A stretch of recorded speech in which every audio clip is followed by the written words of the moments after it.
Magandang tanghali mga idol. Ito, tinatapos na natin itong ginagawa nating roll up. Maya maya i-deliver na natin to. Tapusin lang natin itong mga natitirang mga side plate. Ayan po, tapos na yung mga iba. Dito na lang tayo sa bottom. So ready na ito, kakapitan natin ngayon. So ayan, nakapack up na. Let's go na mga idol. Medyo malayo-layo lang to ng konti. Ayan, umpisa na natin. Ito yung una kong kinakabit itong side plate. Kasi yan yung sasabitan ng spring. Yan, kabilaan. Okay na sila lahat. So salpak na natin yung unang setting, pinaka-rotary. Saka natin i-welding.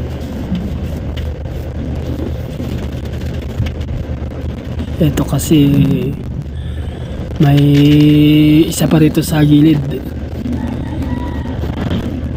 Dalawang roll up to, isang malaki sa isang maliit. Ito pinaka labasan nila. Pharmacy kasi ito, kaya ganyan ang setup. Dito nakalagay yung stamping malaki dito sa malaking roll up. Dito naman sa maliit, dito naman yung lapas-pasok nila. Pinaka-entrance, lalagyan din po namin yan ng AD door. Panay salamin po lahat yan sa harap na yan.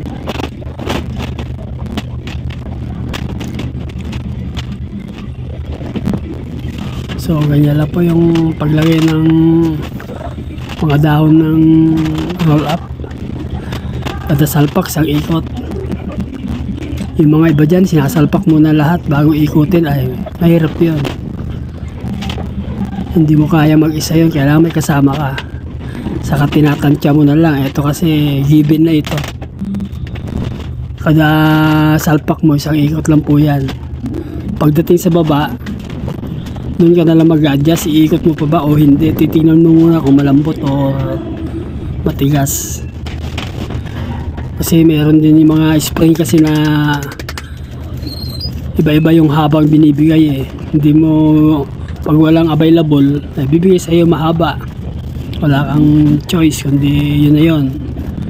Kaya sa baba ka na lang mag-adjust ng yung ikot. So ganun ang paggawa ng roll up. Huwag mo isasalpak lahat saka mo tatansyahin ng ikot. Medyo hindi maganda yan. Dito kayang-kaya mong ikabit kahit mag-isa ka kasi magaan lang siyang ikutin. Iniikot mo lang siya kada salpak. Kailangan setup natin to sa malambot na paraan. Mga babae kasi ang magbubukas dito. So palambutin natin tong mga roll up natin.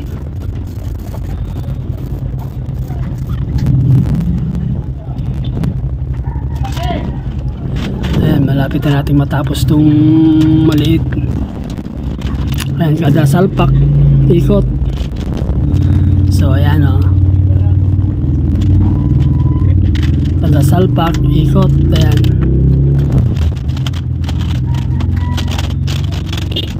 yun lang po, napakabilis lang.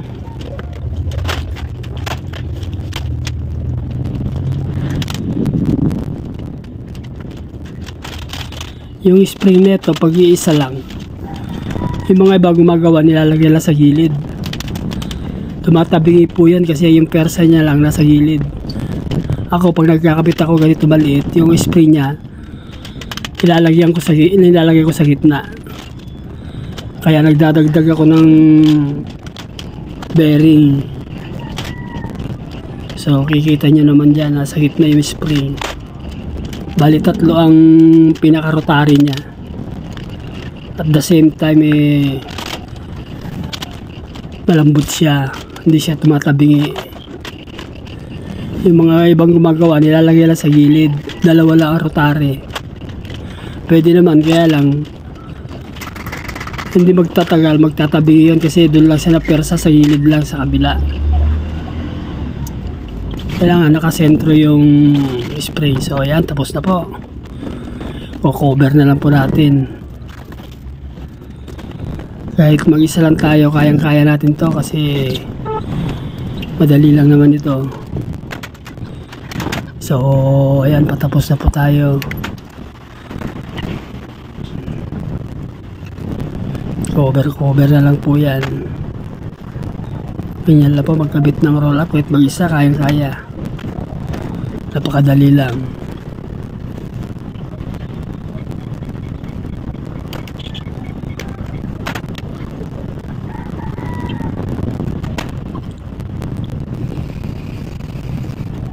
So ayos na.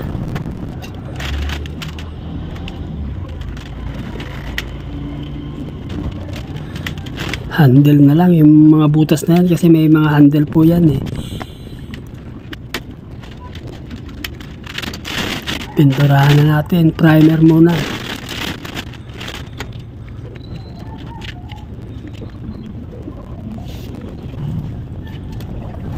So ayan, tapos na po. Hintayin nyo na lang yung pinaka-opening nito. Thank you mga idol. Next time ulit. Ito, tapos na. Uwihan na.